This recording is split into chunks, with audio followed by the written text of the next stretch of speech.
good afternoon, ladies and gentlemen. A happy April Fool's Day. I'm not going to April Fool's Day, but I'm dressed silly. Hello, welcome. Hello, Saturcana. Welcome to the stream. Thank you for coming. How are you doing? Hey. Hello. Just put the music a little lower. There we go. How are you doing? Welcome to the stream. Welcome. How are you all doing? I'm doing kinda fine. Kinda. I'm surviving. How are you doing? Well. Hello, Brian P. Welcome. You lose the boat.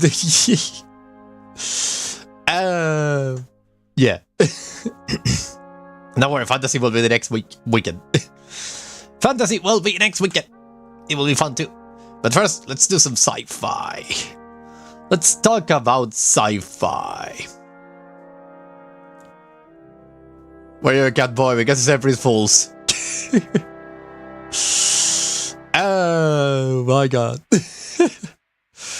Because today we are silly. we cannot not be silly. Oh my god. Hit a guy, oh no. Well, I guess discharging that kind of energy can be good. So. With an electric bike, don't worry, okay. Got it. Okay, so, ladies and gentlemen, welcome to talk about sci-fi. First come first. Straight A bother again. Why? Why would you do it? Saturcana, you didn't learn from last time. Why? Okay, but first of all, question. What do you think sci-fi is? What is the scale of it? So, I almost begin in Spanish. What is sci-fi is one of the first things that we need to define, you know. I do not learn, I can see that. Past experiences be damned. It's okay. So, what is sci-fi? You have an idea what is sci-fi? Has anyone actually think about what is it? Because the line between sci-fi and fantasy is really thin. Even if you do hardcore science fiction, it's like really thin, the line that divides it. Cyberpunk, yeah, that is one of the sci-fi elements. Indeed. Cyberpunk is one of the crafts, I would say, one of the great, how do you say, obras. Yeah, that. But it's a steampunk. Yeah, indeed, that's sci-fi. That is one of the things. Sci-fi is, I will say, if I had to define it and try to the Baby Blob. Yeah, it's there. It's the best little guy. So, this is the thing about sci-fi, okay? Sci-fi is the human experience. That's what it is first and foremost. But in relationship with technology. That's what it is. That's what sci-fi is at its core. The human experience in relation with technology. And when I see the human experience, I don't necessarily mean that you need to have humans in your story, okay? I'm talking about what we know about. That's exactly what I mean. The human experience could be easily just like a... How will I define it? The rebellious spirit, the compulsion to follow orders. A lot of things could be sci-fi, actually. But that is basically what it is. It's the human experience in relation with technology. What does Cyberpunk have, actually, in all of its story? It's exactly that. It's the human experience in relation with technology. How do we adapt to the new tech that usually rushes us through? It's like, it's go ahead of us. So we just need to to adapt to a new environment of our own making. An environment that sometimes we don't understand. That's basically what sci-fi is. And you can do a lot of things with this one. A lot of things. And then, of course, we have, this is like the basics, right? What is sci-fi? The human experience in relation with technology. For example, there is a new comic. I don't remember the name though. God damn. Names are a problem with me. But yeah, there is a comic book. I don't remember the name right now. That is like a, oh god damn. I don't remember the name and I need to look it up because if I don't look it up, I'm going to go crazy. Oh boy, the thing is that there's so many cool things. Oh boy, let me see where the frick is it. Yeah, well, there are a lot of things. What other great work? What other great works of art do you know about sci-fi? For example, Warhammer 40k is sci-fi, although it's kind of science fantasy. Then you have the other ones, Star Wars, very classic. And then you have 2001: Space Odyssey. Then you have the Planet of the Apes, actually sci-fi too. There's a lot of sci-fi out there. It's a lot of that, a lot of fun. Sci-fi. One of my favorite genres. And then you have a lot of video games that actually delve into the sci-fi. Lots of them. And Stellaris is one of them. If you have ever been here, you know exactly what game that is. Because I play quite a lot. So, tell me, what else do you know about sci-fi? Anyone out there in the class? Anyone out there? What else do you know about sci-fi? What else do you think sci-fi is? Not only cyberpunk, tell me something more. Come on, that shouldn't be your only example. There's a lot of sci-fi out there. There's like a lot of sci-fi. Robots, yeah, indeed, robots, one of the things.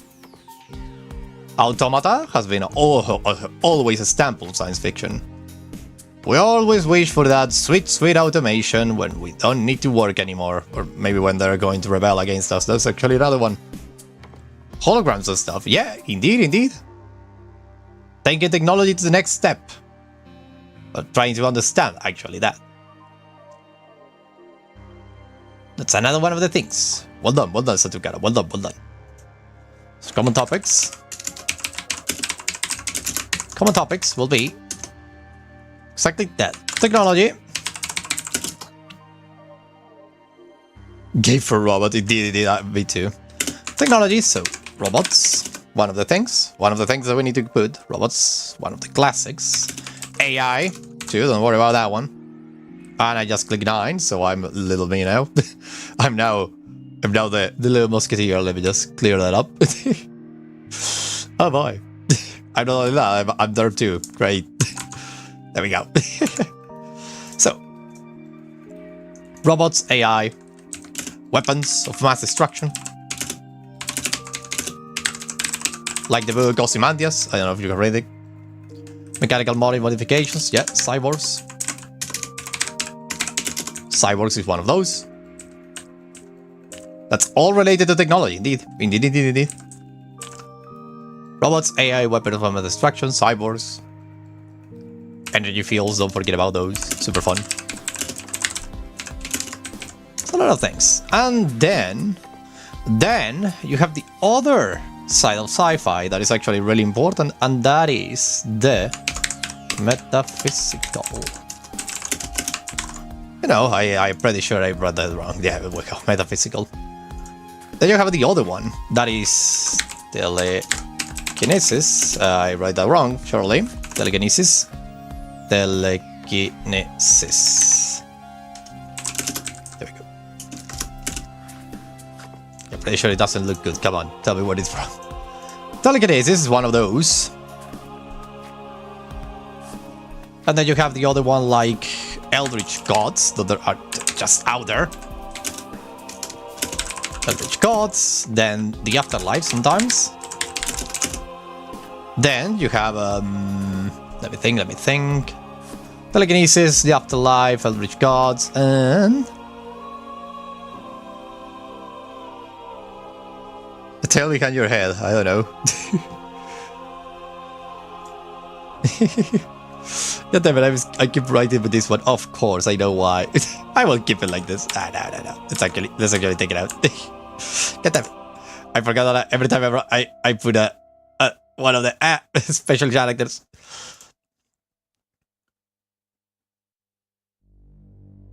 Oh my god. Is your head a separate entity? No, it's not. As long as I know.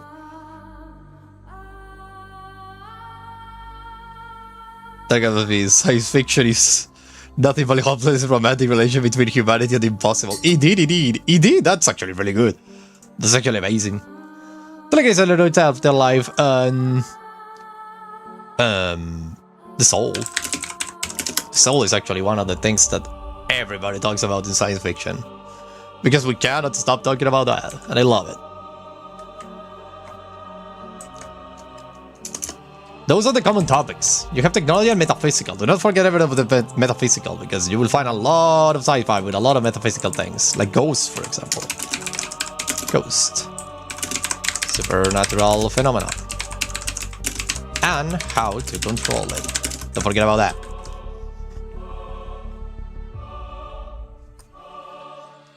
Those are the common topics of science fiction. It's an amazing thing. And then the feels. The feels science fiction give you is either... There are actually two, if you tell me, if you think about it. Actually three. You have hope. Then you have despair.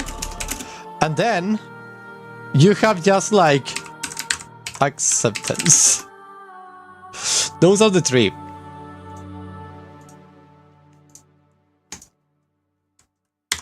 Those are the three feels that science fiction will give you. It's either hope, the idea that you can... Like, Danganronpa is totally science fiction, indeed. Danganronpa is totally science fiction. Hope, the idea that there is no challenge you can't overcome. Okay? No challenge you can't overcome. And then despair, the idea that there is actually no point in trying. And then the acceptance one. That will be the, well,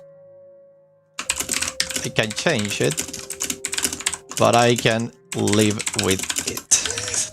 That will be like the basics of it. I really need to change the thing that I do with this one, because Jesus Christ, every time I put a thing of this, I change my clothing. You know what, let's bring with the chaos, just let it change it completely all the time. Well, I never said I never said the key binding to be thinking that I was going to be writing. Indeed.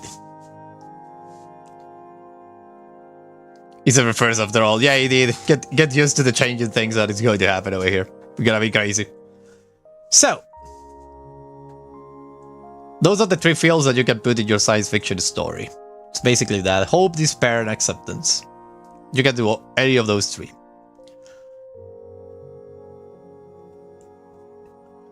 And hope actually takes actually the form also. So you can believe it's already every. Oh, I can't believe it either. I'm actually like you. I'm like, why? I'm in disbelief. So, we have all of that. Now, government corruption. Oh yeah, that's one of the common topics actually. That's one of the common topics that is actually like derived from technology, I will think. But that is one of the things, like common enemies, I will say there, like common enemies. Those will be like the government, obviously. Government. That's one of the enemies common in here. Common enemy, AI, the robots in general. Like, for example, they take your jobs and whatever. And then you have like, well, the government, AI, robots, and yourself, actually. Yourself and technology in general, sometimes. Sometimes technology is not like something to actually use in your favor. It's actually something that is hindering your progress. And then obviously you have the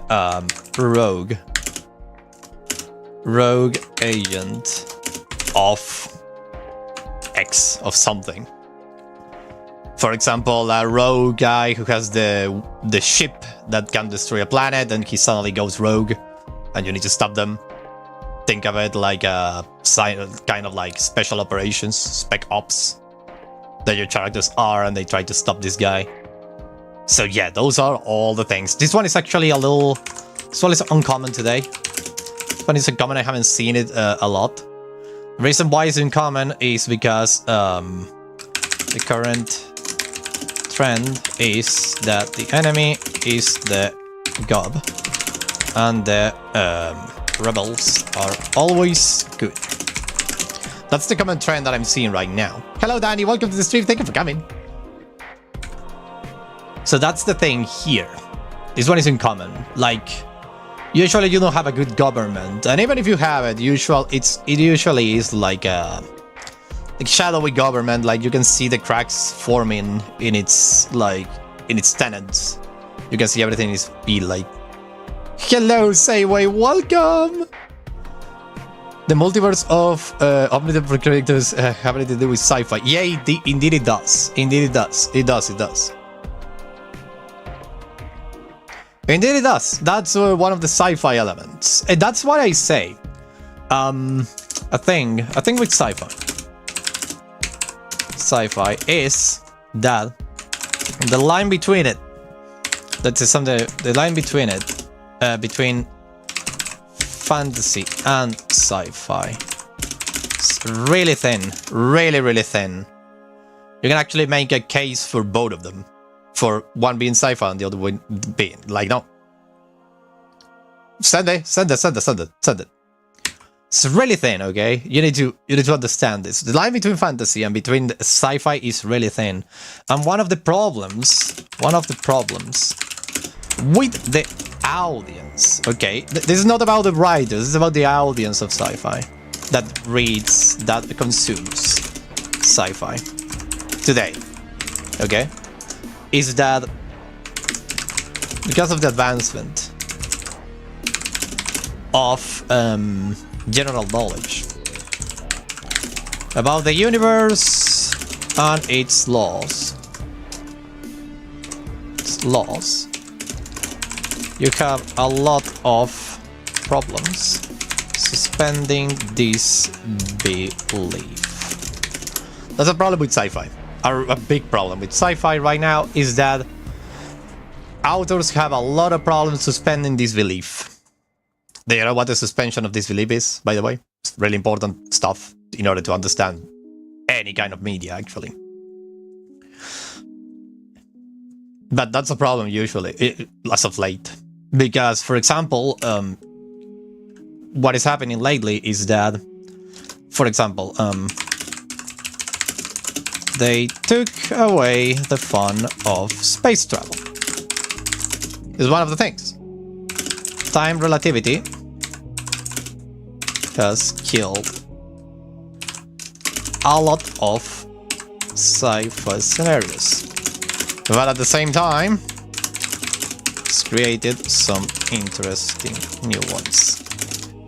But the problem is that it's like there is no coming back from this. So when you create a faster than light travel system that does not take into account the fact of time relativity, you are seen as naive. That's a problem. That's a real big problem. That's a problem because it kills creativity. For example, there is like a whole thing going on as of late in every sci-fi thing. Maybe because of we grow up as a medium, we grow up as a like a niche. But there is a lot of people out there that want what is called hard sci-fi. And hard sci-fi, it's cool and all, but basically you need to be an astrophysicist to actually pull it off. It's not that easy.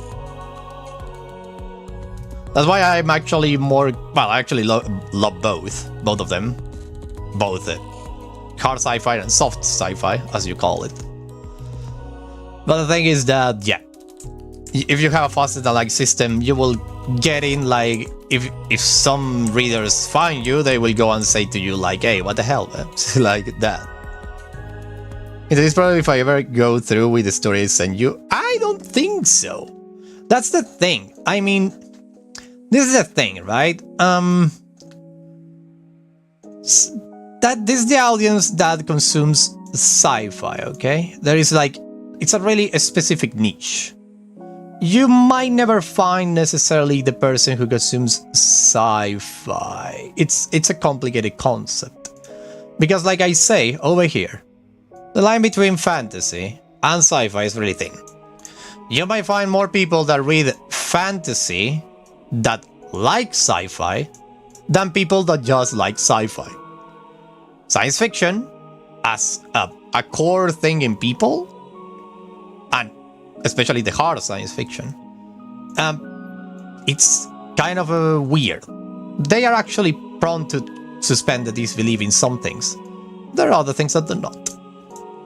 They do not. It depends on the person, actually. But this is one of the trends that I'm seeing today. This is one of the trends that I'm seeing today. They took away the fun of space travel sometimes. Sometimes, okay? There's sometimes, but they make it fun, even with all the limitations of real, relativity and stuff. For example, there is a wonderful book that I have behind me that I could go and fetch. If you give me a second, I will go and fetch it. I will actually fetch a couple of sci-fi books that I have over here. This one over here, and then this other one over here. These two, actually. These two over here. These two over here. Let me just start grabbing my books. You know I have a ton of them. You know I have like a million books, and I need to grab them all.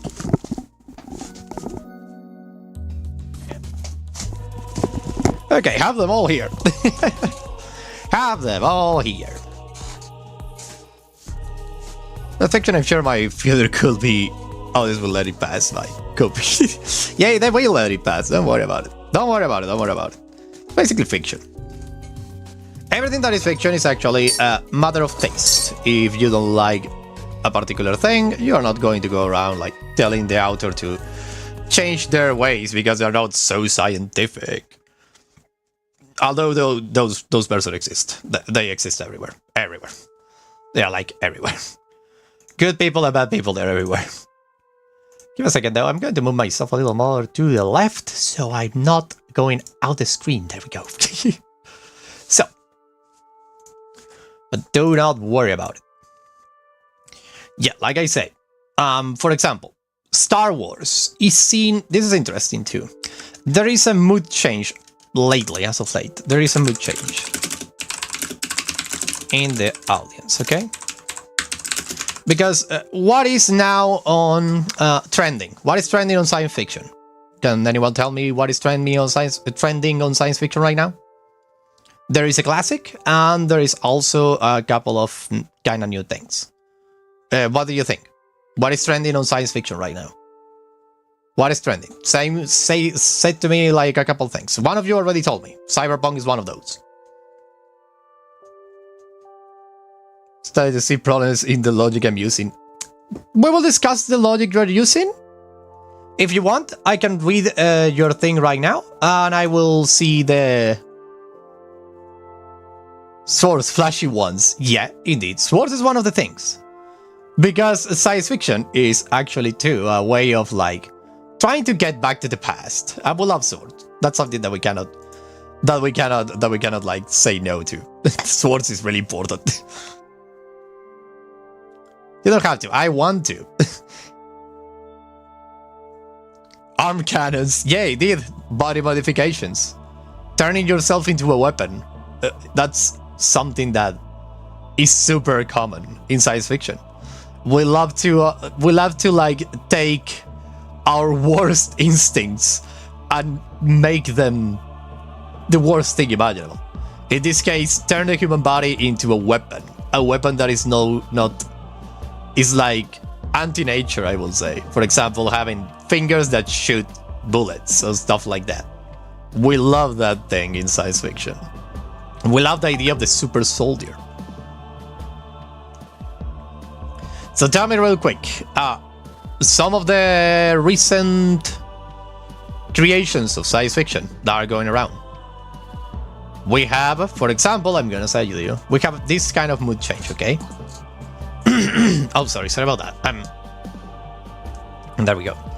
We have the recent change on mood, on the general kind of like sci-fi-esque area. This is the one. This is the first one. Warhammer is coming out strong. Okay, it's coming like strong. This is one of the first one that is like the big player right now is Warhammer 40k. And what is Warhammer 40k? It's despair. Despair, hopelessness, decay, corruption.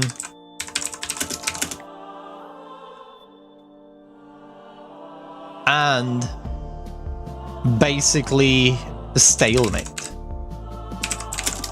That's what it is. And we love it. Everybody loves Warhammer 40k. And they know basically the feeling with this setting is that there is no changes. There is no change in any of this.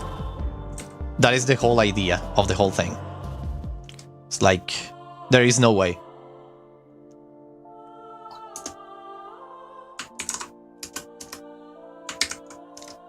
There's no way to change it.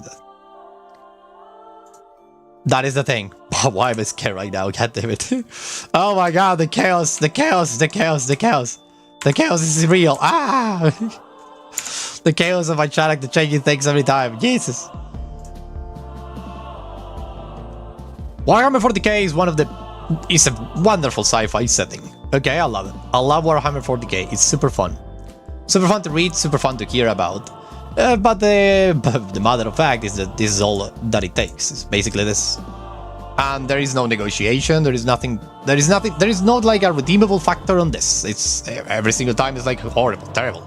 Except for the salamanders, those are good, but the rest are like horrible things. And even the salamanders have their own horrible things to do.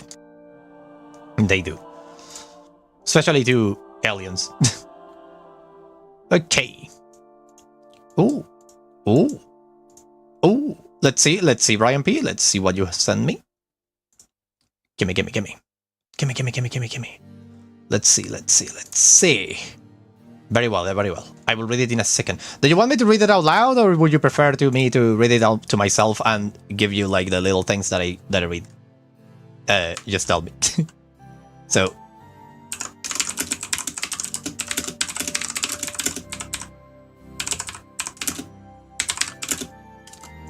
Depends on you. Okay. Depends on me, then I will like give you the things. Here it is.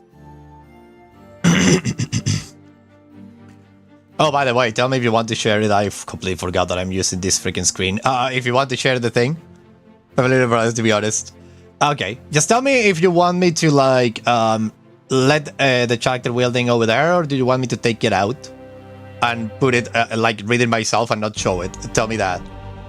Sorry about the thing that I opened it. I didn't realize it was going to be open in the same tab as this one. I have another tab actually open in the other place, and I thought it was going to go to that one. Things that happen. And while you answer that, I'm going to continue with this. Warhammer 40k is one of the things, the mood change in the others. It's fine? Okay, it's fine. Okay, then we're gonna read it together. This is the thing about, let me finish this train of thought first.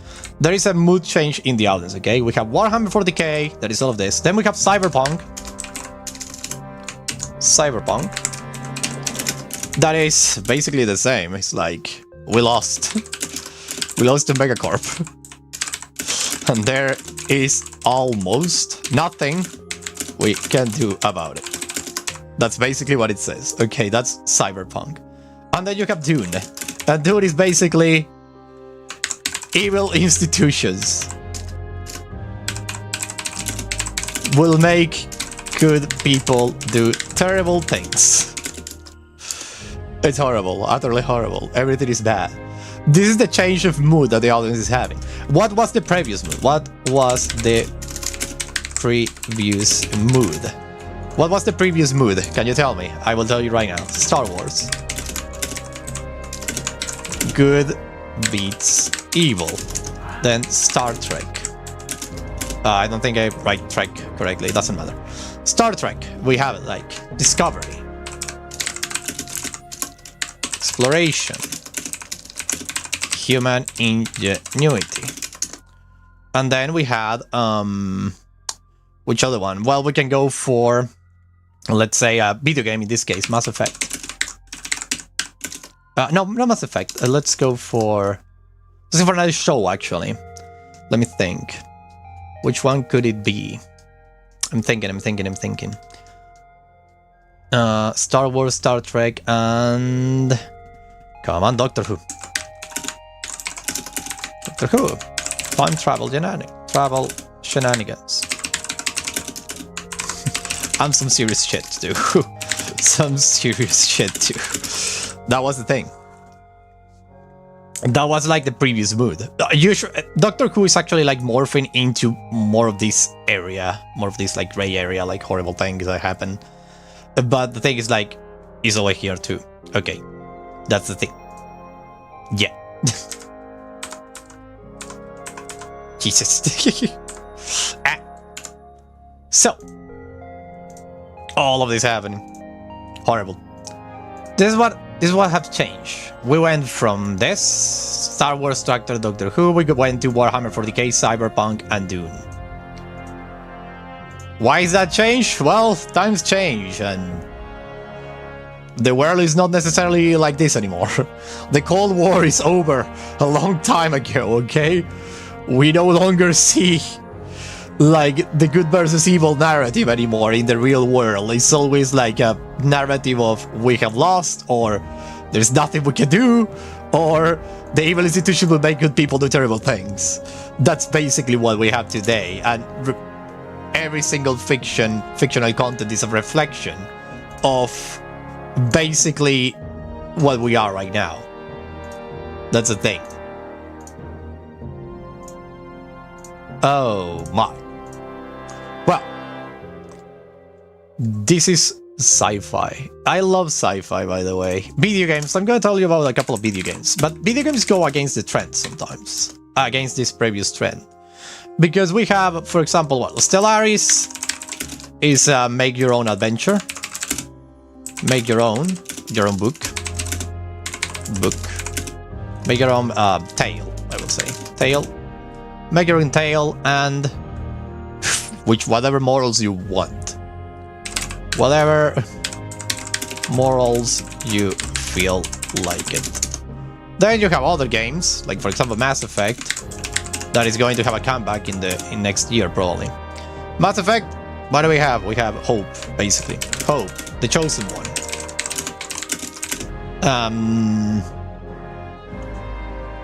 And then we have like Redemption. Constantly Redemption. That's basically Mass Effect. Mass Effect is an amazing game, by the way. If you can have it, I totally recommend you to play it. It's an amazing time travel to 2012, to the first decade of the 2000s. Well, the second decade, actually, if you think about it. And then we have, let me see, I have another game over here that I haven't been playing. Which one could it be? I'm not sure. But there is a lot. There's a lot of good games out there about science fiction. Oh, that one, there we go. No Man's Sky. That follows. That is like a exploration. This is the thing about video games, is that they are interactive, okay? We like to have control. These other ones are movies and books. And in movies or books, we are in for the ride, even if we don't like it. That's the big difference. So, let's go and see Brian's speech character building. Are you sure? Are you sure about this, Brian P? Tell me now. Or don't say anything forever. Are you ready for this? We are going to do this, if you give me the word. And then we're gonna go for Bones, for Bones one. You both send me things. So, whenever you're ready, we're going to start by reading your little character creation thing. That's gonna be fun. I'm gonna give you my advice and my recommendations. For some reason, my internet just died. Oh, damn it. Oh no. Well, are we ready for this? Just dive at it, come back because you're here. Okay. So, character builder, are you ready? Are you ready for this? Let's go. Are you ready, Brian B? You can modify whatever you want. Don't worry about it. Okay. Message with a template or roleplay server for say server. Very well, very well. I gotta get the most of the character. Okay. No, okay. One of the Ryans. Okay. Supposedly to a twist where it turns out there are more guys who look exactly like this one. Not only one creator, but a creation posing as a creator. Oh! Okay. Tell me a little more about this.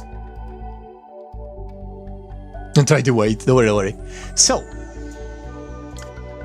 you have here. Yeah, they're like gods, aren't they? They're all like gods. Gods, indeed. Love it. They're gods. He's male, race Asian, perfect. Claims to be an infant. His was regarded as an infant despite having the entertainment adult due to how old most other creators are. Creators in an empty multiverse. Perfect. So they are gods. They're basically gods. Creators of realities. High 5.8. They share the same birthday, 19th of February. Good. Titles. Oh, you could rate a couple of good titles actually. That would be cool. A couple of titles will be nice. I wonder which ones. You don't need to necessarily use them, just like create it to give your own like the persona in your head a little more of like power.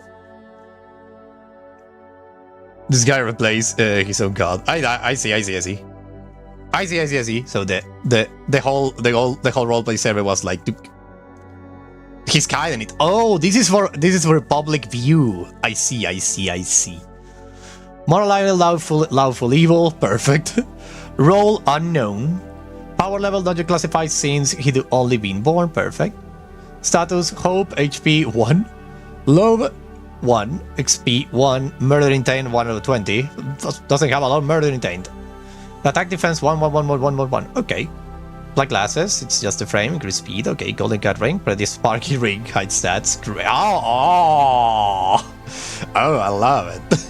I love that little idea. Oh la la. Golden cat ring. Oh, what is this then? Oh, why do I feel like this one is 20 out of 20? Abilities possession, presence sensitivity. Is he actually there? Turning off his own person's voice mimicking negative stats change how healing and damage affects him. Faceless. Oh, what do you mean? It's like you can see his face. That's great. I love that idea. Oh, make it eldritch. Yes, please. Likes to joke around. Good. Kind of weird for a lawful evil. Likes to joke around. Unless the jokes are really dull. Coffee addict. Okay. Flesh consumer. Love it. Cultist. Okay. Physical form is unstable. Perhaps they have yet to be used to keep such a complex shape. Love it. Love it. No facial feature aside from some mouth. Love it. Okay. So far I like it. Can you tell me a little more about this universe that you're playing with? Because so far, as what I can read is like, yeah, you are all like creators in a multiverse, which is great. It's really human though. Everything is really human. So it's like humanity ascended, and we are still humans out there in the universe, in the multiverse. This is because of a personal thing of mine. If I think about gods, I think the most eldritch thing I can think of, like something weird, not necessarily humans.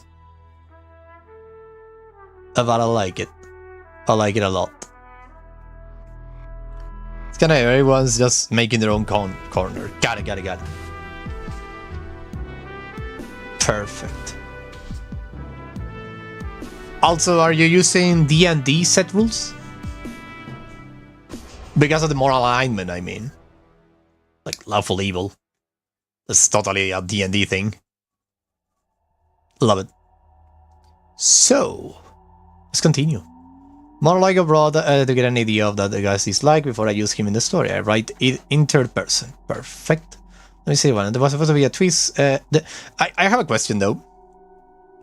little worlds. One about space, one about the sun. And he hates them. What a great thing. What a great thing. He loves to eat. He's a devourer of worlds and stars.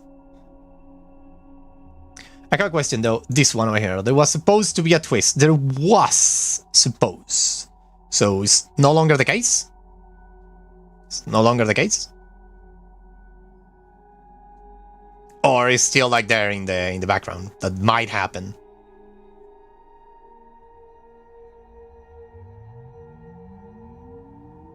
That's a question that I need to do. You can tell me, you can give me a question mark as an answer if you want. Oh, you left before the player. Got it. So let's continue with the rest then.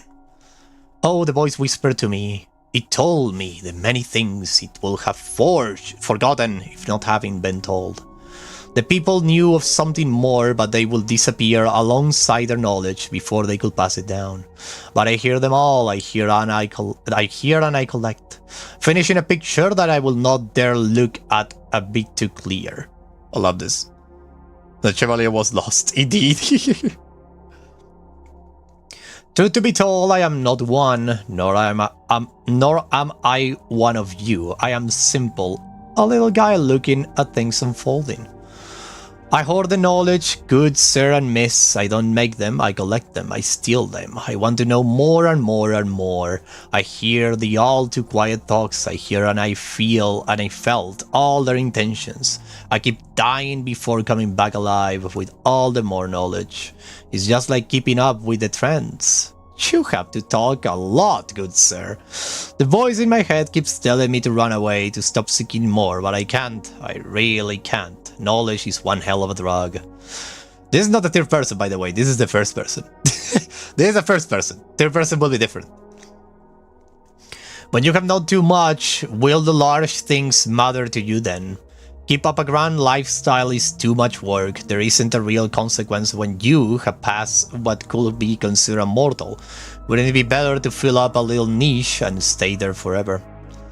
Just because I have the power to stop or start something doesn't mean I will do it. Too much work. Besides, the last thing I do want right now is to insert myself in every cool scene. Good friends. That'll be great. That do gather me too much attention, and the voice in my head isn't too good at handling attention. Huh? Meat? Why would I like raw meat? Because it's fun. Friend. Cooked meat is way too soft and the inedible things are way too yucky. My teeth will age too much if I don't get to chew on something for too long, good sir. A shame that monsters tend to dust. Oh, I love that last part, it's amazing. Yeah, that was great. Hello, welcome to the stream. We're talking about science fiction. Welcome. Oh, that was great. I love that. I love this. All of this is great. This is amazing. You can make a long story about this. It's great. And yeah, this is first person.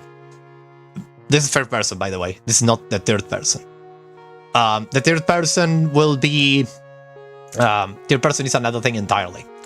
This is third person because it's talking from the perspective of someone inside the story. All the way. Speaking in third person will be different. Oh, okay, get it. Oh, wow, that was great. I love the final part. This final part, it reeks of madness. It's so cool to read this last bit. It's amazing. It's just like it reeks of like madness, the madness of a god, a mad god, a creature that, as they say, a shame that other monsters tend to dust. What a great way to put it. I love it. I love that ending. That ending was amazing. That was great. The only let me think about recommendation. By the way, Casco, thank you for coming. Thank you for coming. Really appreciate it. Thank you. Thanks a lot. So, the thing that I would recommend to you, if this whole like universe is already done for, and you have already like used this, and you are no longer playing, I will say, create your own story here because you have a lot. Like, for example, this whole part, I would say maybe get rid of this one, or maybe keep it. I'm not sure how you can actually pull this off.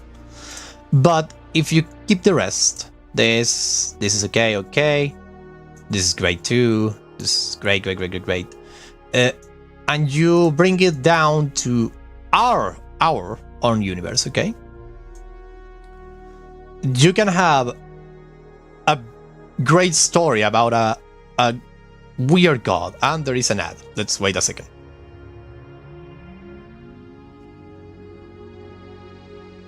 I don't know if everyone's back. I don't know if anyone has an ad block or anything, but a block, but you know. So this is the thing about this beautiful story that I'm reading here, this whole thing that I'm reading here, is that you have a wonderful character to use in any story you can think of. Especially if it's in planet Earth, if it happens here. Why do I say this? Because of this description over here, okay? Coffee addict. You can't have coffee if it's not on Earth or in some space station. For example, you could have all of this happen in a space station. Like a mimetic entity, for example, or something like that. That is like a coffee addict. A god living amongst mortals because he just wants to hear what they think.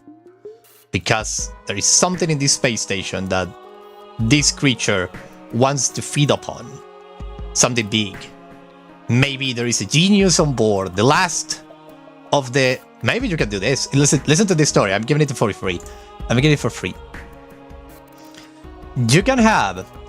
The whole universe has, for some reason, died out, okay? For some reason, the universe has died out. I'm going to give you this idea, Brian P. I'm going to give you this little seed. The whole universe has died out, in a sense, okay? For some reason, there are no more, like, sentient beings in the galaxy except for one space station. This space station, this deep space, by the way, is not like next to any star. It's like a deep space station that is drifting away. It's the only survivor of the calamity, and it has the last remnants of sentient beings on the universe. You can have them be aliens, humans, or a mix of everything together, and that will be cool. You can have it be as dystopian as you like. Just go bananas with it. The thing is that you have the last god. That is this one that likes to, like, consume information. Hello, Savage, welcome to the stream. That likes to consume information. And it's like, you know, because it's the last place where information exists, where information is created, he lives there. He has his own cult. And you can have the protagonist trying to either understand this new trend of the cult and what is going on in the space station, trying to understand what it means for the whole society that they willed, that they're trying to maintain alive.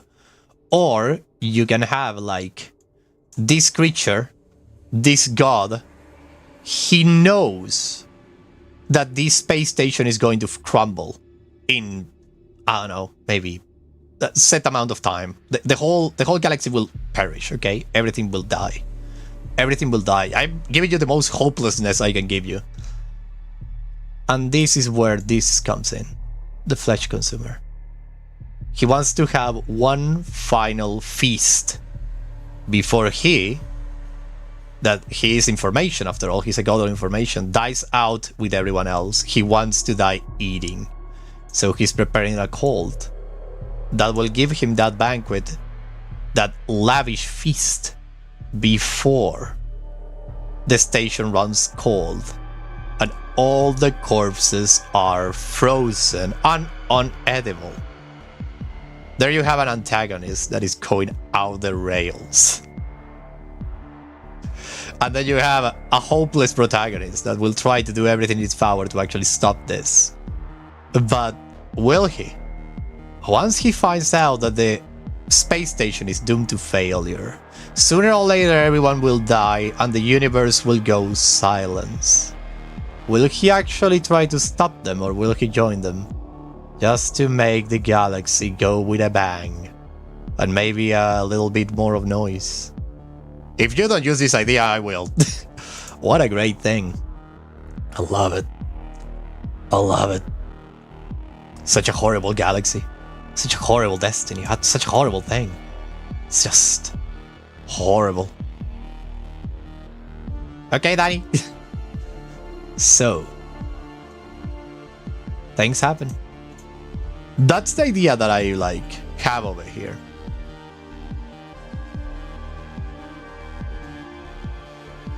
This is like the idea that I have created. Steel's ideas. Indeed. That is like the whole idea, the whole scenario that I have created for this character that you presented to me. Of course, I took a couple of liberties with the character too. I basically strip away almost everything of his humanity, and I leave you like with a monster. With a being that is like, that has like one last objective before he just disappears into the void with everything else. Jesus, that went dark. I love it. What a great idea, Jesus. That would be a great visual novel, by the way. A great visual novel indeed. Or you can even make it like... Oh my god, I'm giving too much? I don't know. You can even make this god.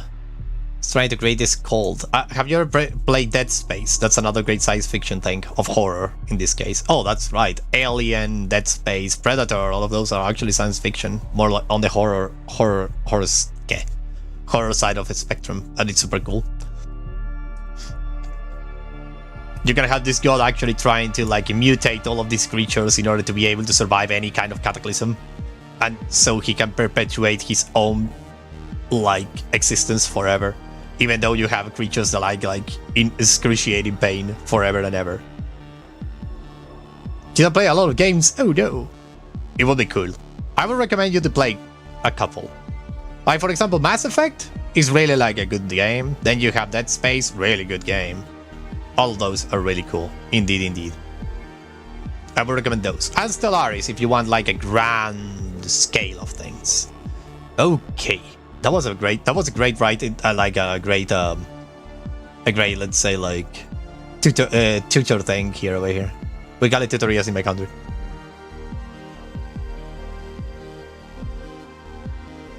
When everyone fights, indeed. Well, I have elevated him to main antagonist of this little story that I just created in my head. I love it. Thank you, Brian, for sharing. It was super fun. It was actually super fun. I love it. It was great. I love it. Love it. So, now we're gonna talk about another thing of science fiction, and then we're gonna see what Bones have written. You like it, but I didn't like the server anymore. Yeah, don't worry about it. The servers come and go. Servers come and go. Indeed, they do. I could try to do a roleplay thing, a roleplay server sometime in the future with a little setting and a short-lived like story. It would be cool. I don't know how to be a dungeon master. Never done that, but it would be fun. Homebrew rules, obviously, because I have no idea. I have never played Dungeons & Dragons, by the way. I have only done it once, actually. I know everything about Dungeons & Dragons, but I have only played once. I live in a small town. There are not a lot of people over here to do something like that. So, then we have another thing on sci-fi that you need to know. The scale. Let me guess. This goes with an S. Scale. I probably write that wrong, too. You can have it all. In the sense of sci-fi, you can have it all. You can go for a house, for a neighborhood. I probably write that wrong. Neighborhood, and then you can go for a city, or you can go for a country, then you can go for a region, then you can go for a freaking planet, and then you can go for everything. That's the good part about science fiction. Galaxy and multiverse. And go forward and so forth. This is the thing that I want to say about science fiction too. Science fiction can be as small as an ant. Okay? In this case, the Acacia Seeds by Ursula K. Le Guin. Have you ever read this one? The Acacia Seeds? Let me see if I write it correctly over here. Because I have it here in Spanish, so... Acacia Seeds. Let me see.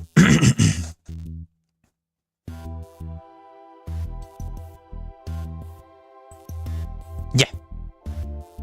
The Acacia Seeds is the name of things.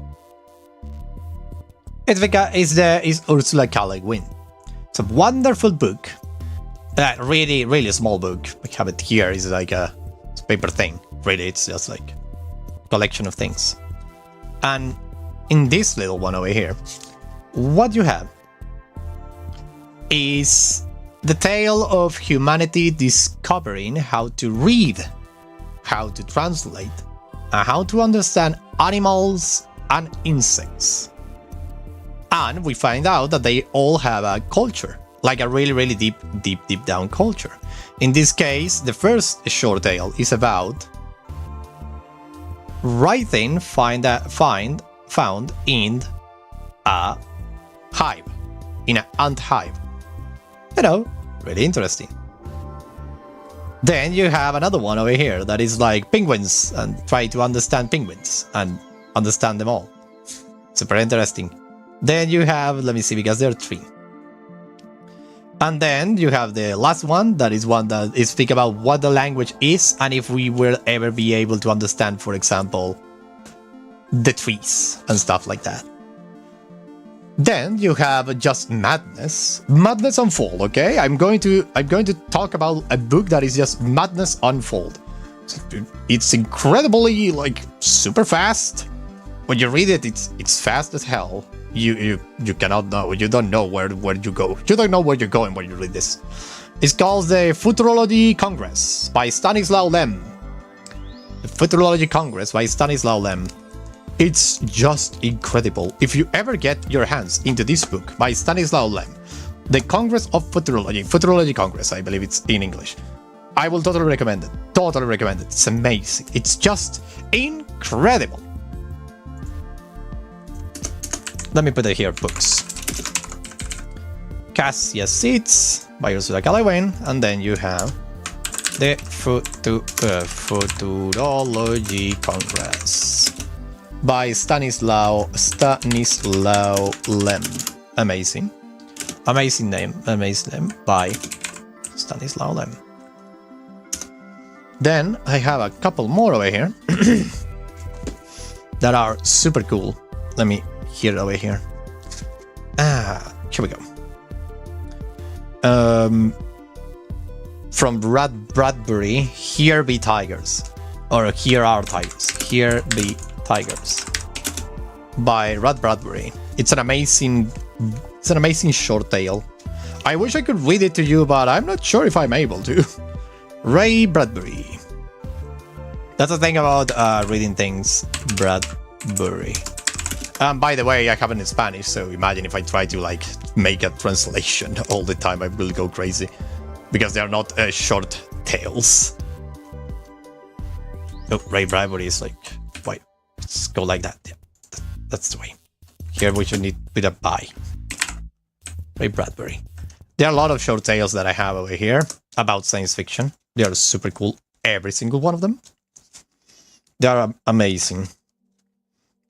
Then if you want one of science fiction that actually kind of goes like metaphysical in a sense, you have Arena. Arena by Frederick Brown.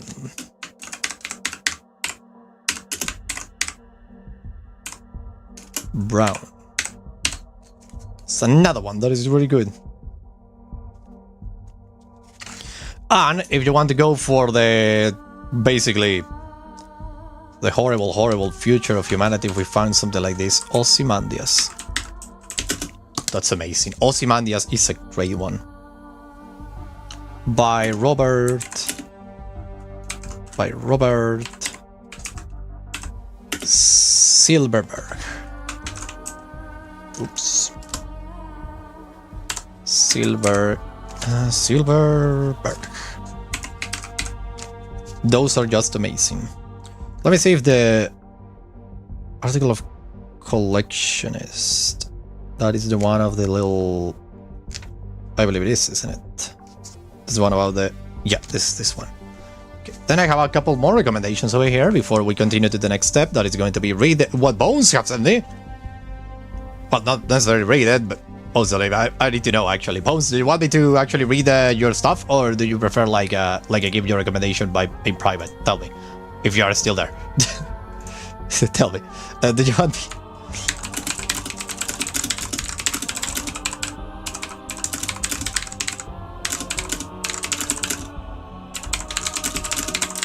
You a recommendation. How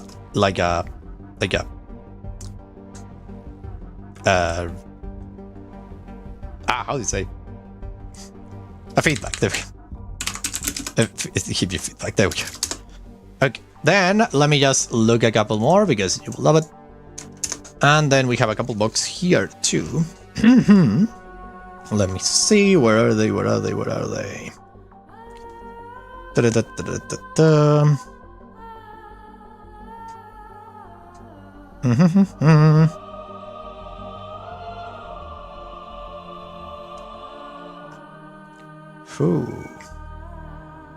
Oh, this one is super cool.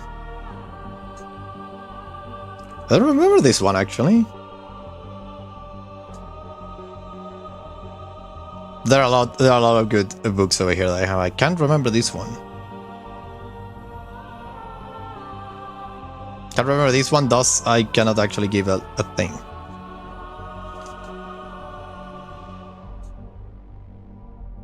There are so many. Oh my god.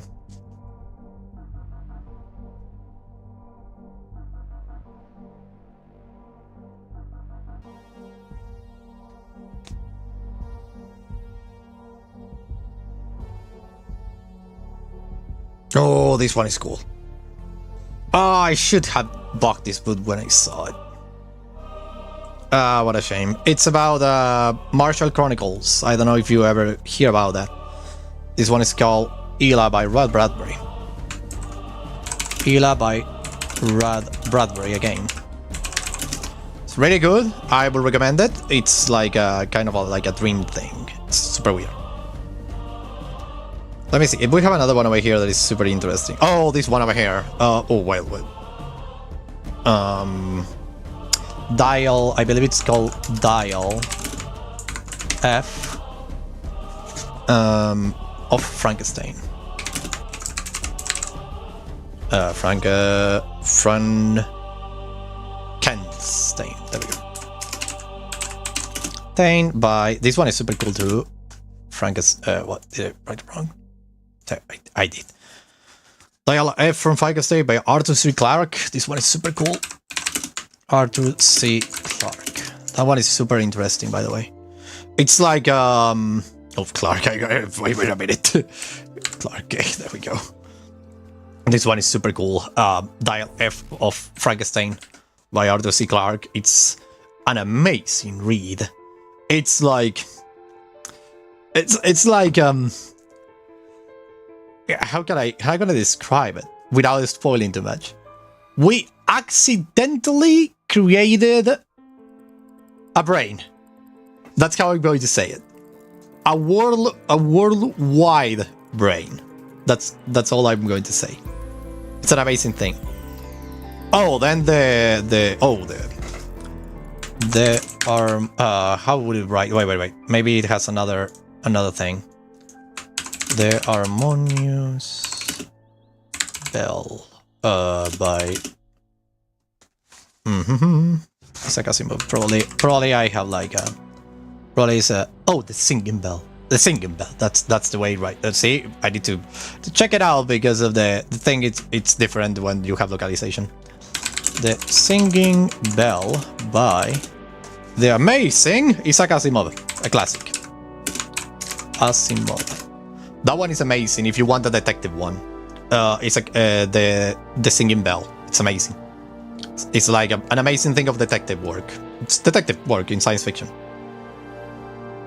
And then if you want one that is just plain weird, the one that is called let me just look it up in in the thing, because, like I say, different things.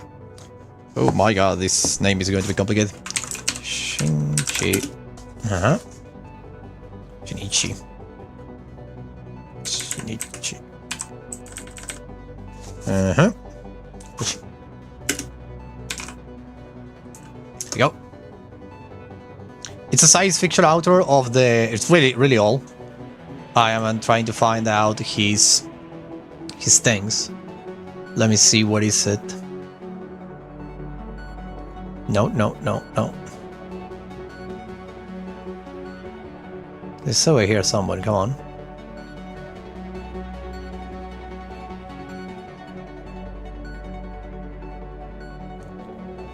Oh, come on, what is it? I would say it's like... Sorry. I can't find the freaking thing. It's a short story about this author. I'm going to leave the general feeling of the thing. I don't know exactly the name of the book in English, so let me just like... It will be a troublesome device, so something like that. It's troublesome or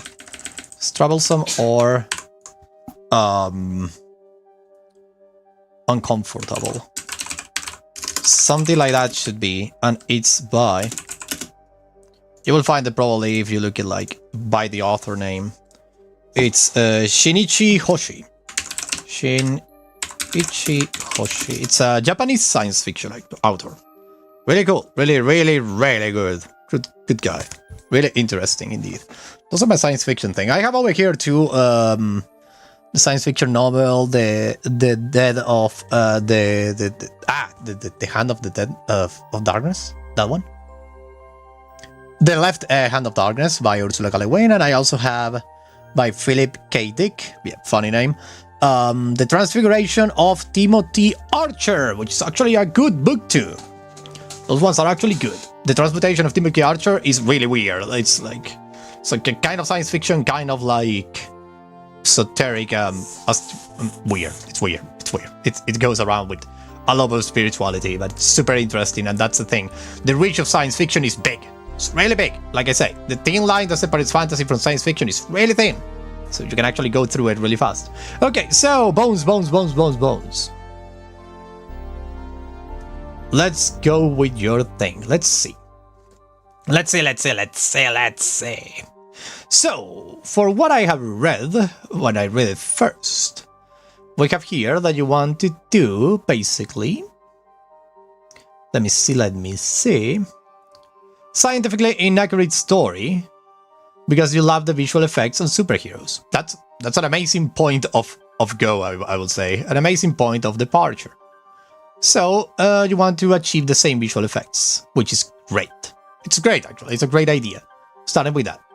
I also, sometimes, I just want a cool thing in my story. It's like, I want to write a cool story with something. Like, for example, a battle in space. I don't know what do I need to get there, but I'm going to get it. And that's a completely fine way of going to the story. Very well.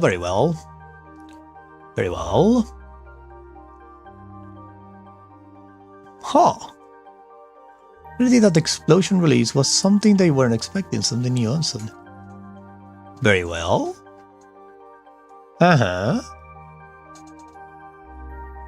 Perfect.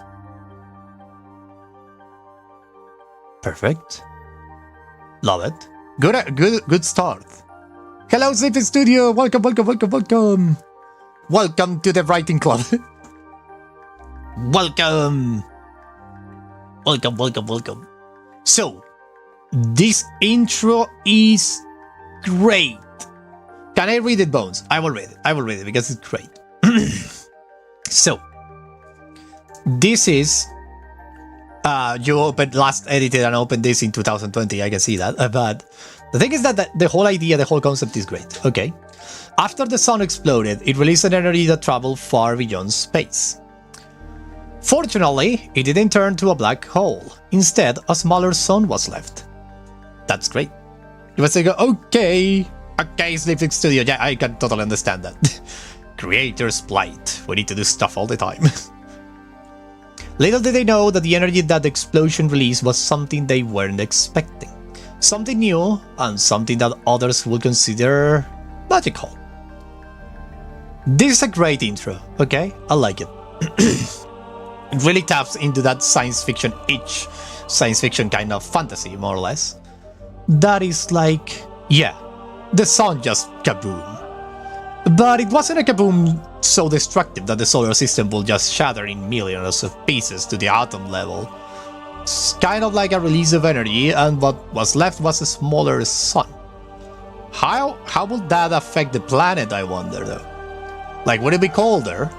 It would be a really cool world if you could just, like, play with that, you know?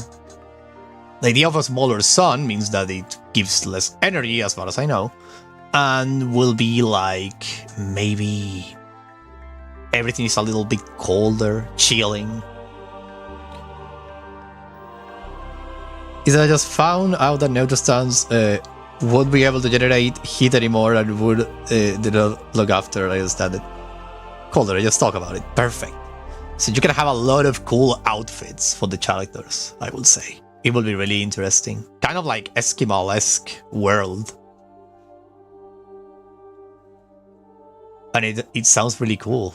And if you put it that when the sun exploded, right, that releases this energy, I know that you're going for superhero stuff here, but you can actually do something akin to like everything in the planet was actually like modified. Captain will be like a sea of ashes or melted surrounds barren. I was thinking about the contrary, actually. Think about this idea. The sun explodes, right? That's this little like kaboom. And it's like energy explosion. It's weird. It's not necessarily the normal death of heat wave that will just kill everything. You can actually do something a little more magical with that. And what do we have? We have a planet that was exposed to this explosion. You can choose what part of the planet it's on your choosing. And the part of the planet that was exposed directly to this new radiation of sorts has actually had an evolutionary kickstart. Like, it went bananas. Suddenly everything could adapt to the blink of an eye. Temperatures started to lower down, the plants got harder.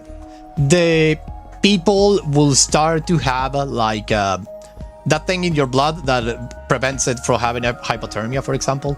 Suddenly everybody has that. The whole thing about this giant explosion first thing is that it made everything evolve faster. Like adapt, super adaptability. But the other side of the planet, on the other hand, the part that was nighttime when the explosion happened, didn't have that luck. And they actually are suffering and struggling to actually adapt to the new environment that a smaller sun will bring. And they are actually suffering for that. They have a little bit of the energy because it was full moon on the other side. So the moon kind of reflects a little bit of the energy, but it only activates a little on the people on the other side of the planet. So now you have two different set of places. One place that it's like super adapted to the new environment, and another place that needs to actually rely heavily on technology in order to be able to survive. One place believes that they are the chosen of freaking God because they had the good luck and good graces to be on the side of the sun when it exploded. And the other one believes themselves to actually be like, hey, we need to survive using a lot of technology. There's a space station outside of Earth responsible for studying how to salvage both the planet and the sun. Oh, so we are actually a little bit more ahead on technology. So, well, then let me think. How can we put those into the history into the story? Well, if you have these two sides of the planet going all bananas, because one, like I say, one is fully reliant on technology and even in self-modification in order to survive, or even trying to harness the power of the sun, of this like residual energy that remain. So they're like trying to like replicate that energy, but on themselves in order to be able to adapt and survive like the other side of the planet is. at the other side of the planet actually want to expand, so they are going to try to destroy that.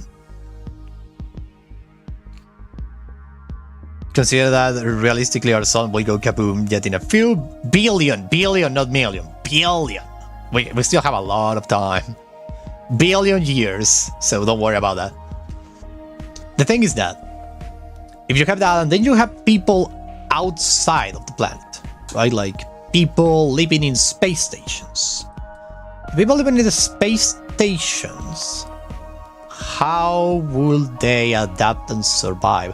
Well, maybe this same energy that like that.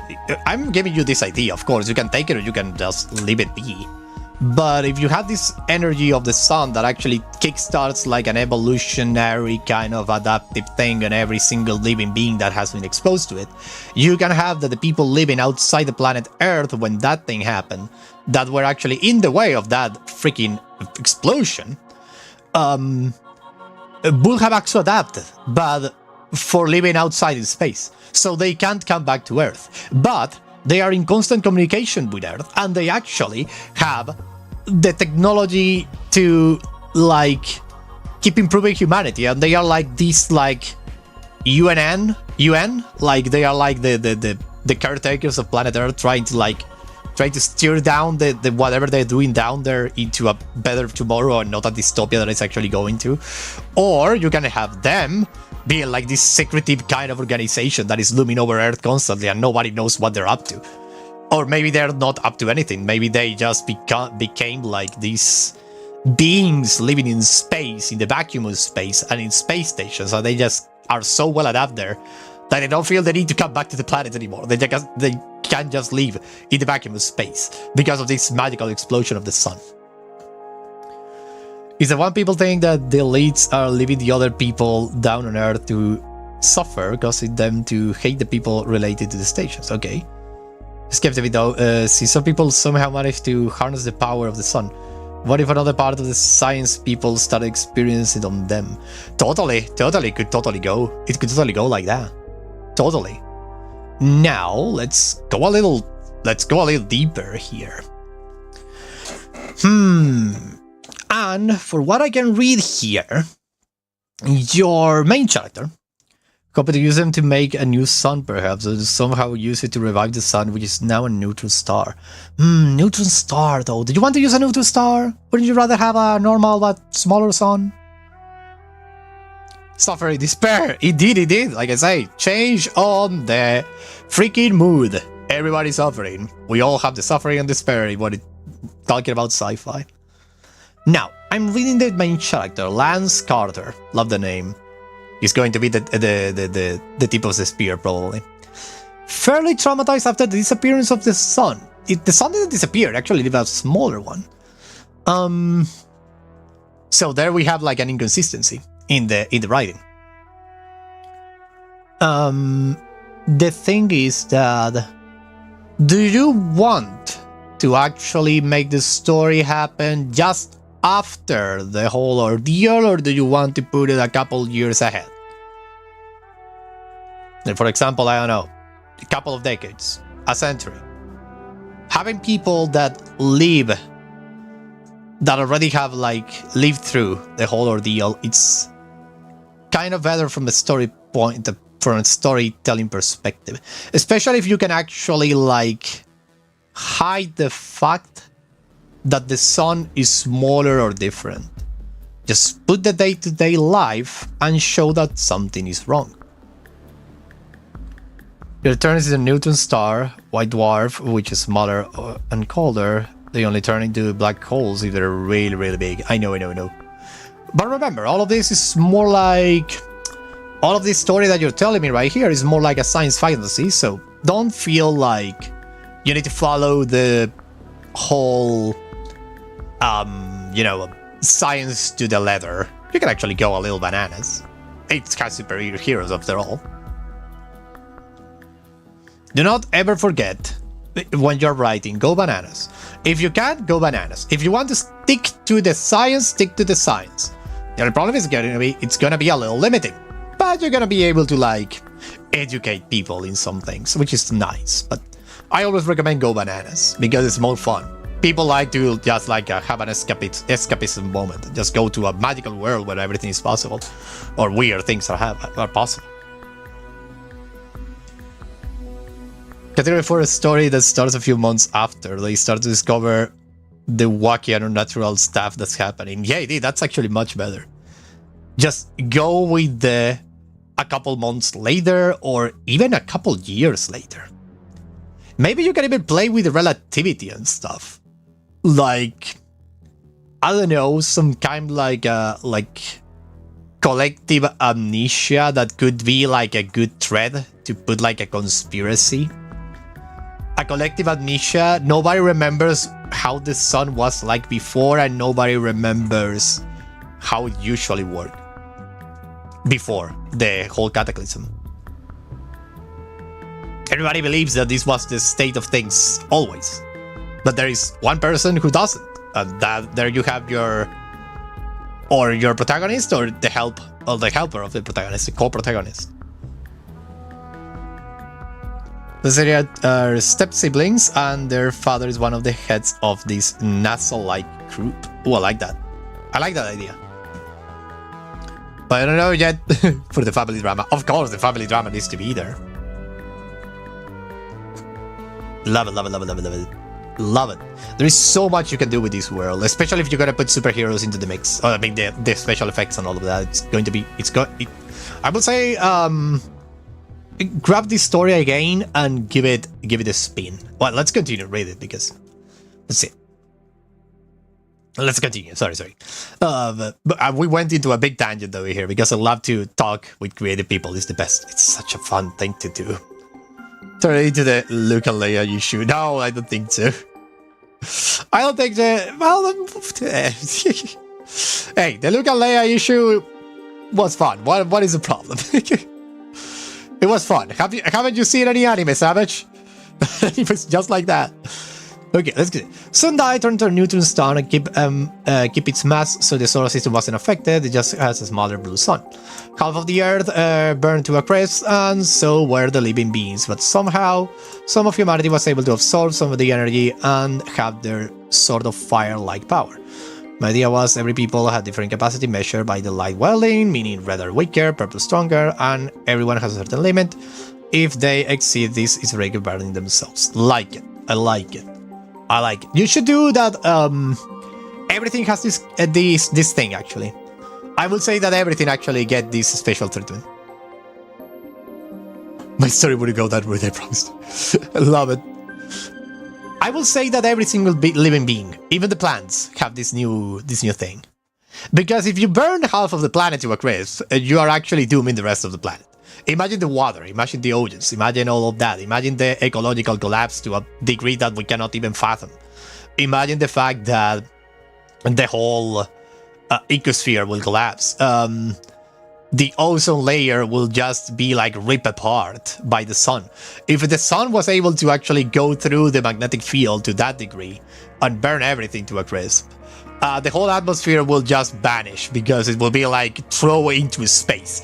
That's why that, if I'm not mistaken, happens to Mars. If you put an atmosphere to Mars and you don't have a magnetic field, the solar wind will actually take away that atmosphere slowly and take it away from the planet, you see? That's the thing. So I wouldn't say that everything was burned. I would say that just the radiation make this change. For example, there is a good set of books, actually, that takes a good idea of how the whole thing will look like if the sun will just like go supernova. You will be right back? Okay, we can wait for it then. We can wait a couple of... tell me when you're back.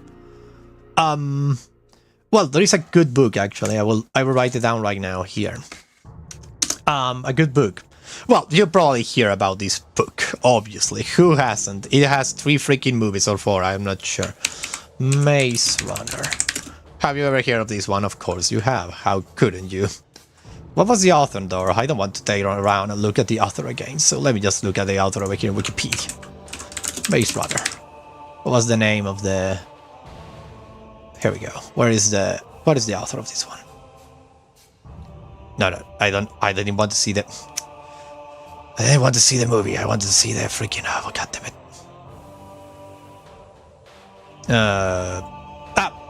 James Dashner. There we go. James Dashner. Plop plop. Indeed. James Dashner. James Dashner is the guy. James Dashner. It's great by James Dashner. Great guy. Great set of books.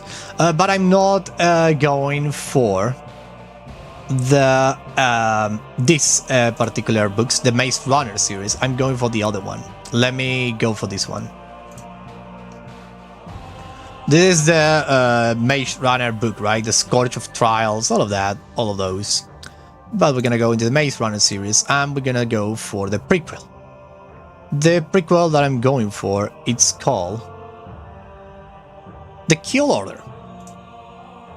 The Kill Order is the prequel. It starts basically with the solar flare that burns everything. And it's... oh my god, it's good.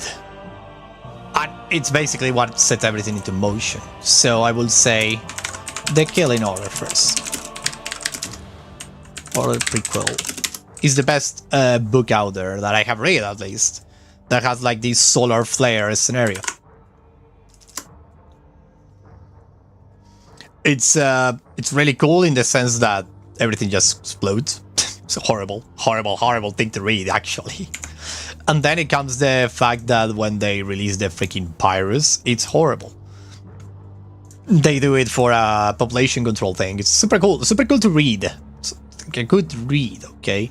The Killing Order, you don't need to actually read the Maze Runner series. It will spoil a lot of the Maze Runner series, obviously.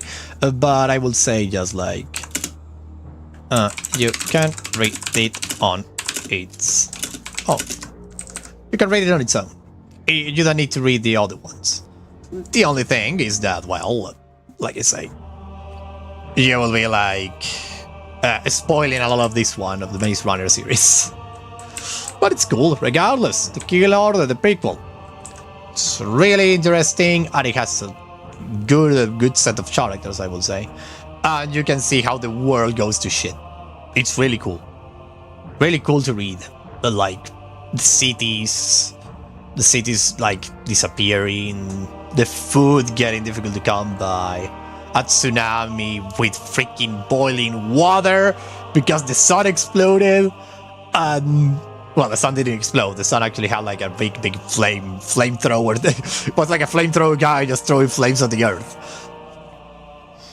And then the city underwater and people trying to survive there. It's really interesting. Well, then the fact that the new government of Earth decided to, hey, we need to take care of the planet population, so we're gonna just release a virus that we're gonna be able to control. Plot twist, they weren't able to control it, and everything went to shit. Oh my. What a great thing. Oh, I love it. So. Oh boy, oh boy, oh boy. Oh. What a great ideas we have in this stream. They're amazing. I love your creativity, everyone. And I love to be able to be part of it. Super fun. Oh boy. Well, science fiction, ladies and gentlemen. This is science fiction. We're waiting for Bones to come back so we can keep talking about their story. So, this is basically common topics. Technology, metaphysical, the fields of hope, acceptance or despair. Common enemies like government, AI, robot, yourself, technology, rogue agent of X. I think with sci-fi, the line between fantasy and sci-fi is really thin. Don't forget about that. Because of the advancement of general knowledge about the universe and its laws, you have a lot of problems suspending disbelief. Something that you're gonna need to try to do. Luckily, when people... but I'm gonna put that as a clarification. When people come to read, watch, or hear a story, they usually start with the suspension already on. Really important to know that, okay? Like, really important to know that. I need to change the freaking things of this. There we go. I need to change the quick things. Camera is already on, but they can lose it really fast if you don't like pander to their particular thing. But don't worry about it. Like I say, like, this is a motto of this channel section. Story for everyone is a story for no one. There we go. That's very important. Motto of this channel text: a story for everyone is a story for no one, okay? Get that in your head every time you want to write something. Just get this in your head, okay? This is really important. Like the Helldivers guy said, a game for everyone is a game for no one, while a story for everyone is a story for no one. Really important. You can go deep with this. Really deep with this. Amazing. Love it. So, I have a question for everyone here watching. Do you want me to write my own short story over here? Do you want me to just write even if it's a niche? Indeed. Write even if it's a niche. No.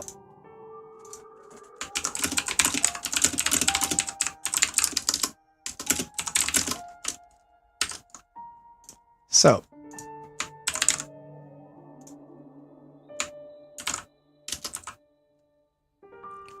why not? Let's go. My ears have physics. Yeah, the ears of cat ears have physics. I love it.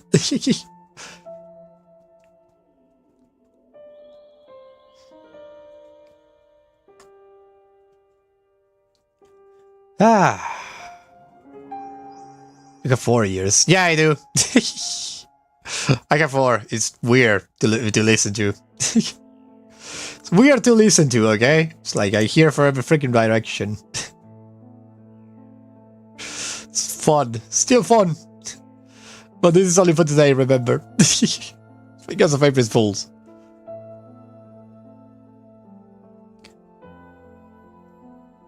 We just remove a vote. I don't know. I don't know. Who removed your vote? What the hell? Well.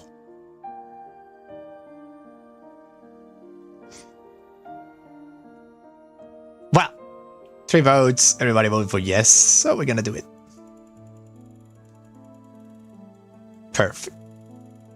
Back. Okay, Bones, you're back. Okay, let us. I will write the story after I have like. Well, this is the result. The result is that everybody wants me to write something, so we're gonna do it. But first, let's continue with your little story, Bones, shall we? Let's continue. Let's see what we have here. Okay. As for the plot, I know it has sort of family conflict going on. Hence, they share last names with those 2 characters over there, as well societies, one like the world recovering from the damage. Radiation management, rebels, mutated monsters, etc, etc. Yep, normal stuff. Love it to see it.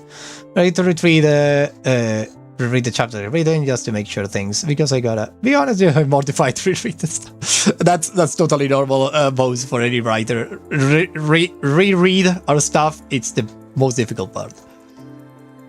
Okay, in the meantime, I would like to other work just for the logs cut.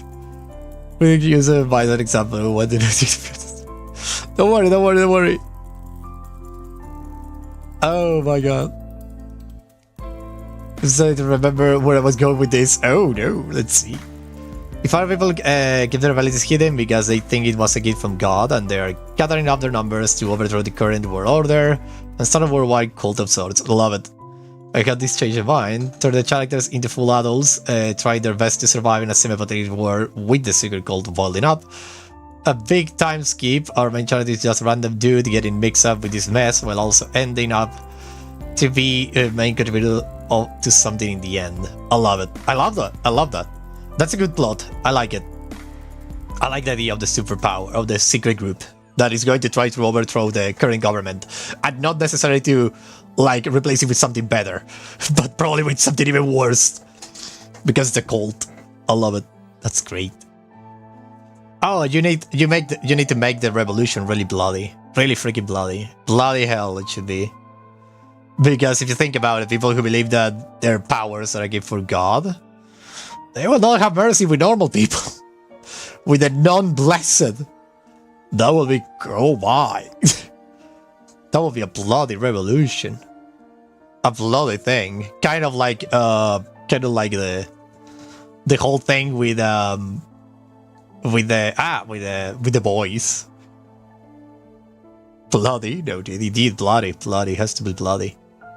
There has to be like, they are like tyrants in the waiting. Like they say, absolute power corrupts absolutely. So if they have absolute power, you need to have that kind of corruption.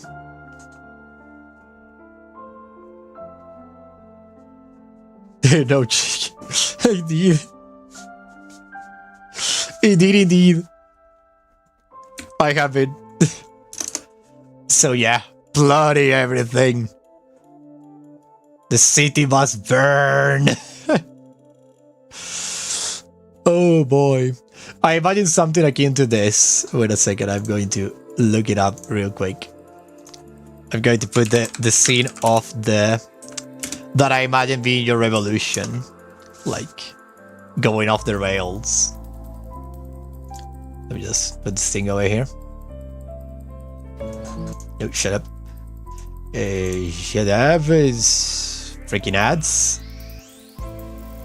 I can imagine those kind of revolutions, like going off the rails really badly. And I can imagine something akin to this. Let me just look it up because somewhere over here, come on. No, I think I went overboard. Ah, here it is. Something like this. Let me just there we go. Perfect. Have you ever seen Murder Drones, ladies and gentlemen? Has anybody seen Murder Drones? Well, I can imagine something akin to this. Can imagine something akin to this. Okay, like this kind of scenario in the freaking aftermath of the freaking revolution, something like this. Everything goes to hell. Like super hell. Nothing better than this kind of hell, Jesus. What a great series, by the way, this one. Such an amazing thing. I don't put the music just in case. What an amazing thing. Just like something like this, totally. This is your humanity falling, Bones. This is your humanity falling. Amazing. I love it.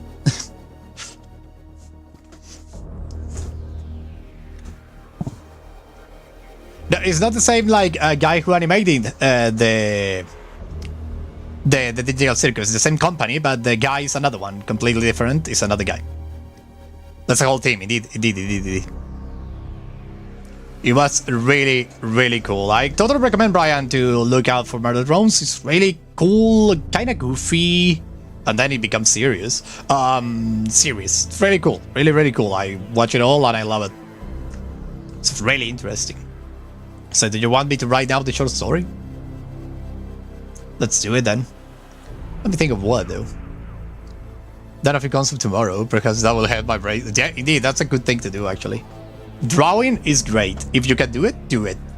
Because drawing is just the best way to put that image you have in your head into something that you can see and then describe. It's like an extra step. It's very interesting. But the basic Circus had Japanese dub. Well, it has an Argentinian dub too. It has everything. It has all the dubs. It's really crazy. So, what are we gonna write to end this stream? Something short. Let me think about it a lot. Huh. Oh, I think I know what to say. I think I know what.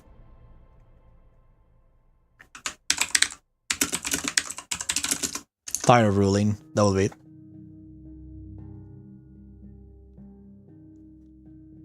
Just pray that all my stuff will be thinking. That's why I would say just write them down, at least the bullet points, so you will not have So it wasn't there anymore when I went back. Oh, I don't know. Maybe it went away. I don't know. I would say write the bullet points, Bones. Always write the bullet points. If you're not sure that you're going to remember it by tomorrow, just write the bullet points. The bullet point, just like the title, the 2 words.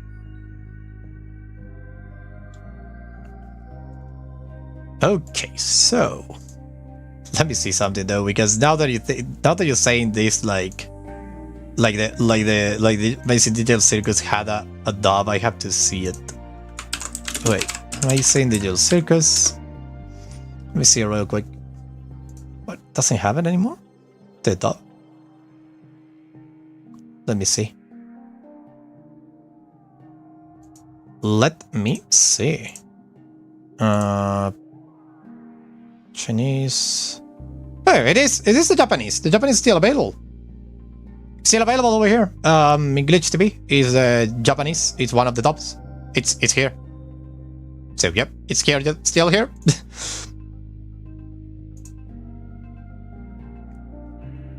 Very well. Let's start writing this. The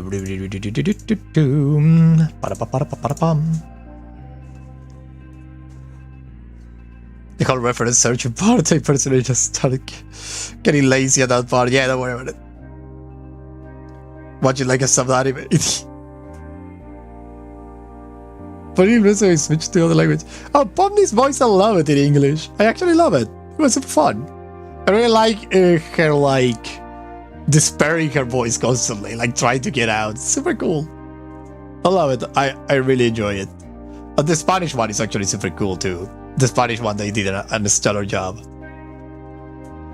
Okay, so tire rolling. Memory card. Wait, 24th.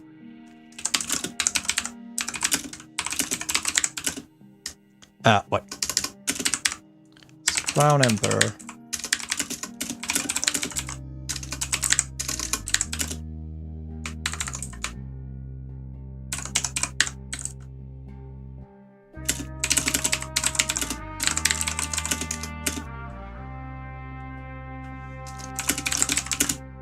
He's 156 years old. 156 years. He was 156 years old. There we go. Oh, weird. It is. So, I mean, it's there. I saw it. I don't know why your device doesn't show it. Weird.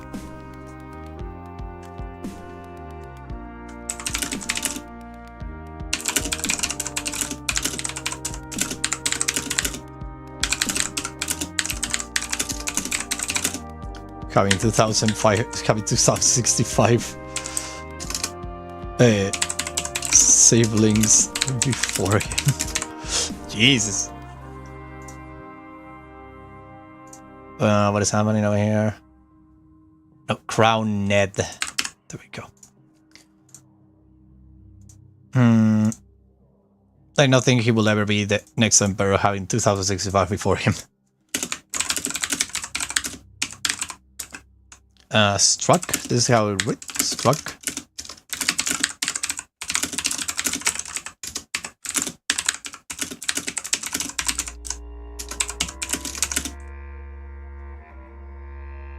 It was luckily a lavish, not in a lavish vacation to the moon. To the third moon of the planet. There we go. Perfect. Over the purposely curling your words, Vietnamese voiceovers. We have everywhere. Oh my god. Your ball looks like when it's drawing a character with old-fashioned features. Look, oh my god, I write so much. Of course. Now I'm weird. Let me just fix that up. Oh boy. But I love this one. I will keep it. I will keep this one because I love this one. I actually want to keep this one for a long time. I love my demon face. It's the best. I should use it more often. Yeah, I write so many numbers I didn't realize that I was using the numpad. He was lucky on a lavish vacation to the third moon of the planet. Now he was emperor. didn't want to. He had went to the moon to find a reason to exist. He didn't. He only find 50 calories. Yeah, I did. Looking for inside. Yeah, I did. I do. You're really excited to buy with the blush and then one smile. Let's put the blush back in then. You'll find solitude and despair.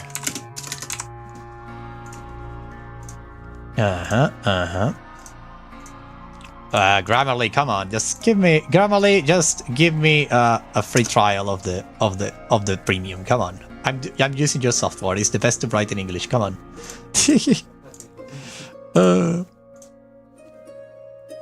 You just Catboy Chemark, indeed.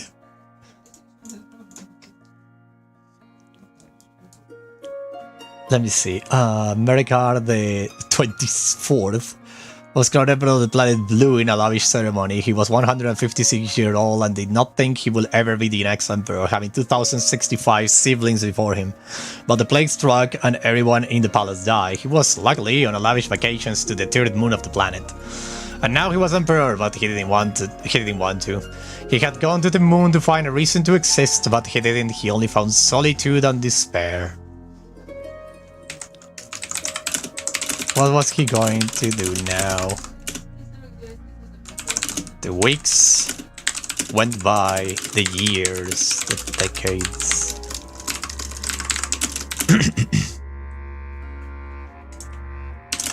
And then he had a realization while sitting on his glass throne. Everyone was miserable. No one was happy there.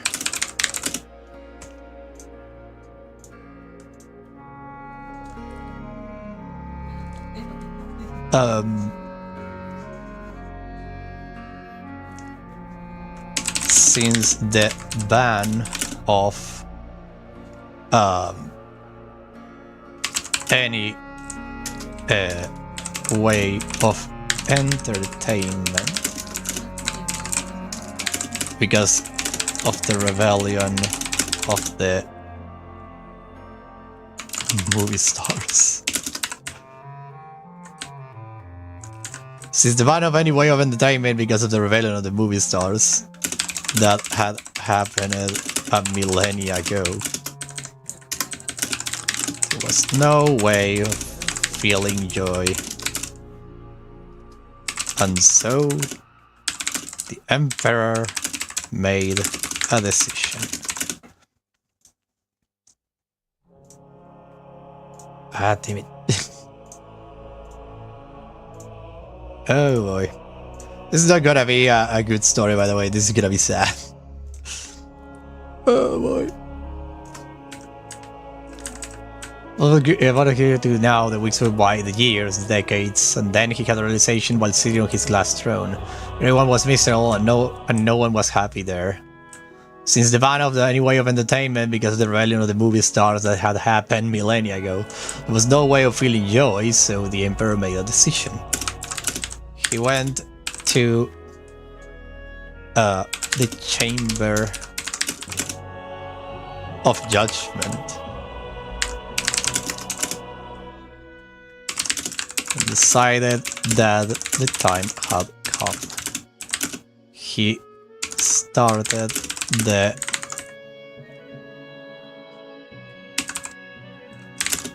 core soul banishment protocol.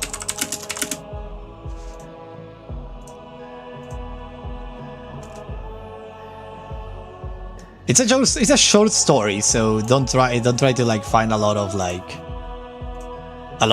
sense to it. It's just a really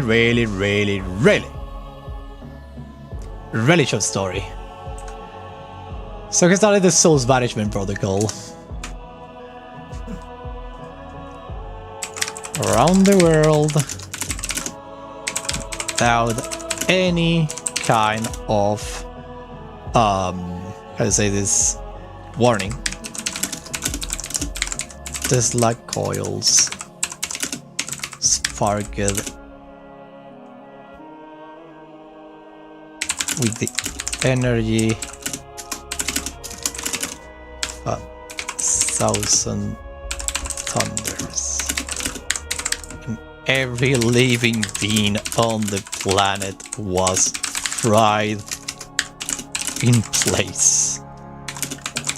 The only one remaining was the king, was the emperor, isolated in his little chamber. He went out. He was going to be electrocuted.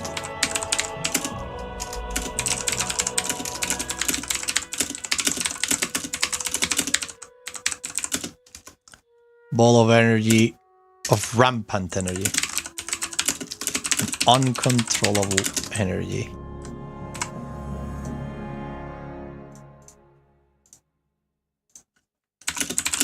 But he did so, and so his species went extinct.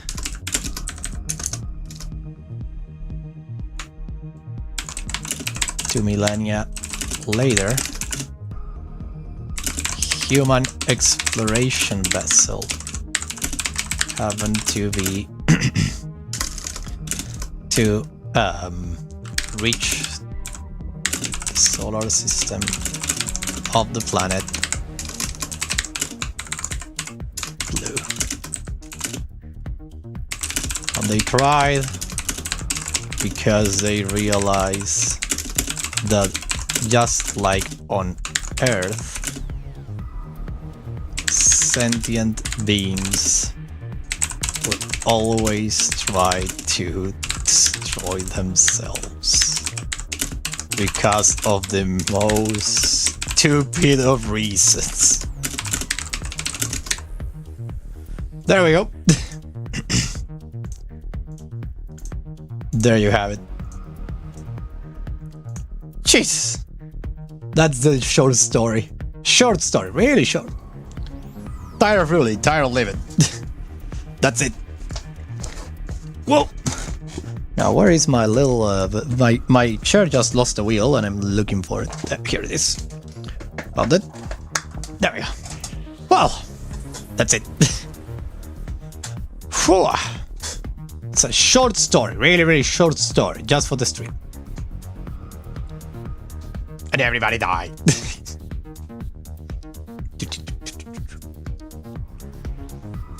Merikar, tired of ruling. Merikar the 24th was crowned Emperor of the planet Blue in a lavish ceremony. He was 156 years old. I did not think he would ever be the next Emperor, having 2,065 siblings before him. But the plague struck and everyone in the palace died. He was, luckily, on a lavish vacations to the third moon on the planet, trying to find reasons to keep himself alive. And now he was Emperor. Oops. And now he was Emperor, but he didn't want to. He had gone to the moon. Find a reason to exist after all. But he didn't. He only found solitude and despair. No friend able to give him solace. What was he going to do now? The weeks went by, the years, the decades, and then he got a realization while sitting on his glass throne. Everyone was miserable and no one was happy there, since the ban of any way of entertainment because of the rebellion of the movie stars that happened millennia ago, there was no way of feeling joy. But no one knew that. They knew that was the reason. Because the history records were all altered to show always a shining and challenge empire. Unchallenged shit. There we go. Empire. So, the Emperor made a decision to end his people and his own suffering. He went to the Chamber of Judgment and decided that the time had come, so he studied the soul's banishment protocol. Around the world, and without any kind of warning, the Tesla coil sparkled with the energy of 1,000 thunders, and everything living being on the planet was fried in place. The only one remaining was the Emperor, isolated in his little chamber. If he went out, he was going to be electrocuted instantly. The planet was now a ball of rampant and uncontrollable energy, full of silence, a silent grave of silent cities. But he did so regardless. And so his species went extinct. 2 millennia later, a human exploration vessel happened to reach the solar system of the planet Blue. And the robotic crew, there we go, cried binary tears. Because they realized that, just like on Earth, organic, sentient beings will always try to destroy themselves because of the most stupid of reasons. There we go. That's how we do it. That's how we do it. See? We basically put all the things. We put some tragedy, some really sense of like everything is lost. And then we put robots into the mix, technology, Tesla coils, all of that, and we have a story, a science fiction, small story. We changed in the end the fact that the crew vessel that came around, they weren't human, they were actually the robots of the humans. There you go. There you have a short story that I just created on the fly. That I did. This is it. And I will put pulse. This over here is a psychological phenomena that humanity have. Probably all living beings that can use actually certain degree of reason. That pulse. Here you go. That's the story, ladies and gentlemen. I'll put this one into the folder of the PDF that I have in the thing that I share in the Discord server. Well, ladies and gentlemen, this is all the time I have for today. This was a science fiction discussion, writing, etc. Next weekend we're gonna do one about fantasy, regular fantasy. Not high fantasy, regular fantasy. It's different. Really interesting it's gonna be. Very well. Let me put another music though, because I have a lot over here that I want to put. Let's put this one over here. Let's put some Stellaris one. Let's put some Stellaris to end the thing. I want to actually find the... Where is the... I'm looking for one in particular. But this one is fine. Perfect. Nice way to end it. Very well. So, ladies and gentlemen, this was the little tale that I just did. This one over here. Really good. I really enjoyed to write it actually. And this is all the thing that we have done today. Lots of things. Did you enjoy the stream? Everything was fine. Everything was fine on your end. Everything was fine over there. Everyone is fine. Well, oh my god, I'm a little tired though. My brain is full on capacity. Has done a lot of things. Whew. Very well. Very well. So, ladies and gentlemen, I want to say thank you everybody here for coming and watching and sharing your passion with me about creating things, doing stuff. So, Thank you very much, everybody, for watching. Thank you very much, everybody, for watching. Happy April Fools, everyone. Although I haven't done any kind of prank, I still hope you get pranked or you can prank someone. So thank you, Bones, Brian P, Savage, Saturn Kara. The Slipsgate Studio was also here.